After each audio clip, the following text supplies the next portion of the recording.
ਖਬਰਾਂ ਵੱਲ ਚੱਲੀਏ ਤੇ ਜਿਸ ਤਰ੍ਹਾਂ ਮੈਂ ਪਹਿਲਾਂ ਦੱਸਿਆ ਸੀ, ਦੂਜੇ ਫੈਡਰਲ ਜੱਜ ਨੇ ਪ੍ਰੈਜ਼ੀਡੈਂਟ ਟਰੰਪ ਹੋਣਾ ਦਾ ਉਹ ਐਗਜ਼ੀਕਿਊਟਿਵ ਆਰਡਰ ਜਿਹਦੇ ਮੁਤਾਬਕ ਵਰਥਰਾਈਟ ਸਿਟੀਜ਼ਨਸ਼ਿਪ ਨੂੰ ਜਿਹੜਾ ਉਹਨਾਂ ਨੇ ਰਿਵੋਕ ਕਰਨਾ ਸੀ ਵੀ ਨਹੀਂ ਜੀ ਉਹ ਬਣ ਨਹੀਂ ਸਕਦੇ ਫਰਵਰੀ 20 ਤੋਂ ਬਾਅਦ, ਉਹਦੇ ਅਗੇਂਸਟ ਜਿਹੜਾ ਫੈਸਲਾ ਦੇ ਦਿੱਤਾ ਹੈਗਾ ਆ। ਨੇਸ਼ਨ ਵਾਈਡ ਪ੍ਰੀਲਿਮਿਨਰੀ ਇੰਜੰਕਸ਼ਨ ਜੋ ਯੂਐਸ ਡਿਸਟ੍ਰਿਕਟ ਜੱਜ ਡੈਬਰਾ ਬੋਲਡਮੈਨ ਇਹਨਾਂ ਨੇ ਰੂਲਿੰਗ ਦਿੱਤੀ ਆ ਇਸ ਦੇ ਅਗੇਂਸਟ।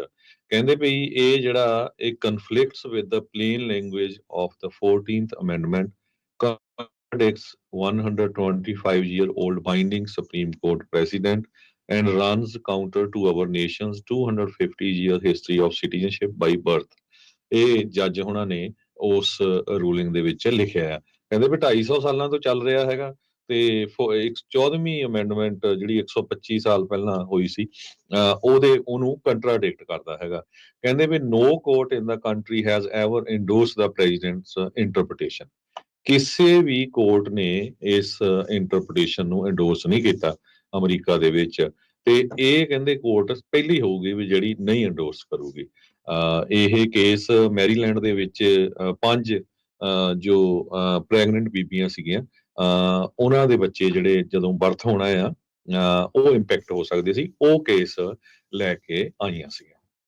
ਜੀ ਬਿਲਕੁਲ। ਸੋ ਇਹ ਇਸ ਦੇ ਵਿੱਚ ਜਿਹੜਾ ਹਰਜੋਤ ਸਿੰਘ ਜੀ ਦੀ ਬਰਥ ਰਾਈਟ ਸਿਟੀਜ਼ਨਸ਼ਿਪ ਨੂੰ ਲੈ ਕੇ, ਕਿਉਂਕਿ ਸੰਵਿਧਾਨਿਕ ਤੌਰ ਦੇ ਉੱਤੇ ਮੱਦ ਜਿਹੜੀ ਉਹ ਹੈਗੀ ਆ, ਸੋ ਹੋਪਫੁਲੀ ਜਿਹੜੀ ਆ ਨਾ ਇਹ ਚੀਜ਼ ਦੇਖਣ ਦੀ ਜਿਹੜੀ ਉਹ ਲੋੜ ਹੈਗੀ ਆ ਵੀ ਕੀ ਜਿਹੜਾ ਇਸ ਦੇ ਵਿੱਚ ਜਿਹੜਾ ਉਹ ਬਣਨਾ ਵੀ ਕਿੱਦਾਂ ਸੰਵਿਧਾਨ ਨੂੰ ਕੀ ਐਗਜ਼ੈਕਟਿਵ ਆਰਡਰ ਦੇ ਨਾਲ ਚੇਂਜ ਕੀਤਾ ਜਾ ਸਕਦਾ ਹੈ ਕਿ ਨਹੀਂ।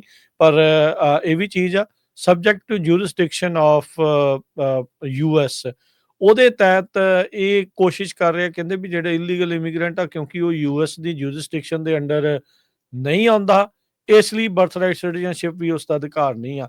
ਹੋ ਸਕਦਾ ਵੀ ਇਹ ਸਿਰਫ ਸਿਟੀਜ਼ਨ ਨੂੰ ਦੇਣਾ ਚਾਹੁੰਦੇ, ਸਿਟੀਜ਼ਨ ਦੇ ਨਿਆਣਿਆਂ ਨੂੰ ਹੀ, ਮੇ ਵੀ ਗ੍ਰੀਨ ਕਾਰਡ ਵਾਲਿਆਂ ਦੀ ਰਹਿ ਜਾਊਗੀ ਕਿਉਂਕਿ ਉਹ ਜੂਰਿਸਡਿਕਸ਼ਨ ਦੇ ਅੰਡਰ ਆਉਂਦੇ ਆ।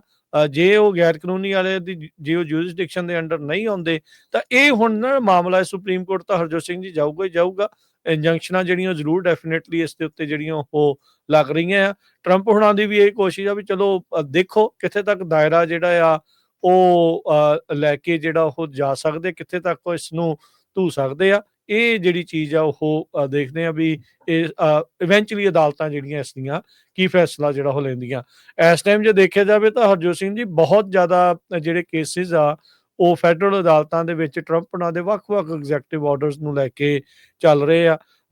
ਇਹਦੇ ਵਿੱਚ ਇਹ ਬਰਥ ਰਾਈਟ ਸਿਟੀਜ਼ਨਸ਼ਿਪ ਤੋਂ ਲੈ ਕੇ ਤੇ ਜਿਹੜੇ ਲੋਕਾਂ ਨੂੰ ਇਹਨਾਂ ਨੇ ਬਾਏ ਆਊਟ ਕਰਨ ਦੀ ਕੋਸ਼ਿਸ਼ ਕਰ ਰਹੇ ਆ, ਫੈਡਰਲ ਗ੍ਰਾਂਟਾਂ ਨੂੰ ਰੋਕਣ ਦੀ ਕੋਸ਼ਿਸ਼ ਕਰ ਰਹੇ ਆ, ਸਾਰੀਆਂ ਚੀਜ਼ਾਂ ਉਸ ਦੇ ਵਿੱਚ ਜਿਹੜੀਆਂ ਉਹ ਨਾਲ ਚੱਲ ਰਹੀਆਂ ਹੈਗੀਆਂ। ਸੋ ਕੀ ਨਤਾਰੇ ਹੁੰਦੇ, ਕੀ ਫੈਸਲੇ ਹੁੰਦੇ ਆ, ਇਹ ਦੇਖਣ ਵਾਲੀ ਗੱਲ